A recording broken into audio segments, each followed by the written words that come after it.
Essa aula é sobre Estados Unidos, Guerra da Secessão, também chamada de Guerra Civil, que ocorreu entre 1860 a 1865. Tá? Foi uma guerra do Sul contra o Norte, ou do Norte contra o Sul, que ocorreu por causa de divergências fundamentais nos dois modelos econômicos que se forjaram entre essas duas regiões. O norte, industrial, mão de obra livre, assalariada, terras livres, um outro modelo econômico, um modelo econômico mais voltado para a economia interna, enquanto que o sul ele foi mais agrário, exportador, escravocrata, mais próximo do modelo econômico que se desenvolveu no Brasil, por exemplo, no Caribe, nas Antilhas, né, nos diversos lugares. E a escravidão, ela já estava acabando, pelo menos a proposta de acabar com a escravidão. De fato, instituir o fim da escravidão em 1863, que não foi cumprido, né? Já havia sido proposto em 1860. E o fim da escravidão seria a falência dos negócios do Sul, muito dependentes dessa relação social de trabalho. Então, aparentemente, aqui há um equívoco, às vezes, de achar que a Guerra Civil foi por conta da escravidão, e ela rigorosamente não foi.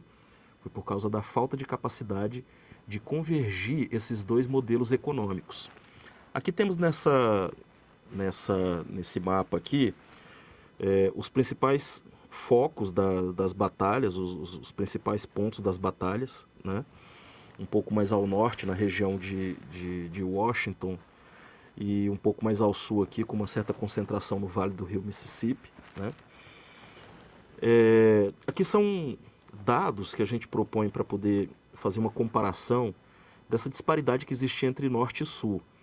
Em 1860, por exemplo, a União, os estados mais ao norte, 22 milhões de habitantes, e ao final da guerra lá em 64, né, já quase terminando, 28 milhões. Então, mesmo com a guerra, o norte aumentou o nível populacional. O norte era mais atraente de populações migrantes, porque oferecia terra, oferecia liberdade de trabalho, mão de obra livre, salários, né?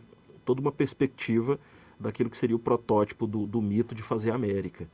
Enquanto que no Sul, muito dependente da mão de obra escrava, criava um modelo que não era tão atraente, exceto por alguns pontos lá do Texas, que recebeu muita migração alemã, por exemplo. Então, nos estados do Sul, aqui, por exemplo, no início da guerra, 9 milhões e 100 mil habitantes. Ao final da guerra, 3 milhões de habitantes. Então, uma queda muito agressiva. A mão de obra livre no norte, mais de 21 milhões de habitantes, a mão de obra escrava insignificante. E no sul, a mão de obra escrava muito, muito significativa. Aqui, a quantidade de soldados recrutados durante todo o período da guerra, no norte, mais de 2 milhões. No sul, 1 milhão e pouco. Então aqui a gente vê uma disparidade muito grande. Milhas de linhas ferroviárias, no norte, mais de 21 milhões, de 21.800 quilômetros de malha ferroviária. Ao final desse processo, conseguiram aumentar para 29 mil quilômetros milhas de malha ferroviária. Enquanto que no sul, as 8.800 foram reduzidas a um nível insignificante porque foram destruídos pela guerra. Então a gente vê que a guerra para o norte estava oferecendo uma performance de crescimento por causa de uma economia de guerra, enquanto que para o sul estava sendo desastroso, até porque o sul era importador, enquanto que o norte era fabricante. Aqui, no quesito fábricas, 1860, 90% de tudo que era fabricado, o sul 10%. Ao final do processo da guerra, o norte estava fabricando 98% dos produtos industriais, enquanto que o sul reduzido a 2%.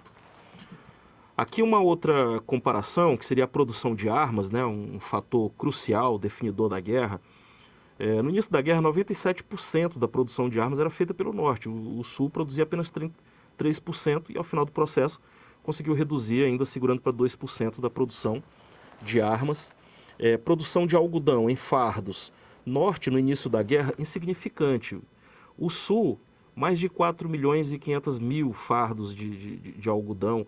E ao final do processo, isso é levado a um nível insignificante, enquanto que o norte passa a produzir algodão. E, para fechar aqui a exportação, o norte exportava 30% e o sul 70%. Ao final da guerra, o norte está exportando 98% e o sul 2%. Portanto, aqui são inúmeros números econômicos, macroeconômicos, as razões que dão os contornos exatamente da vitória do norte sobre o sul. E aí, depois desse processo histórico traumático, os Estados Unidos vão tomar uma outra direção industrial, mão de obra livre, e vão marchar para o oeste definitivamente, consolidando aí a expansão territorial no século XIX.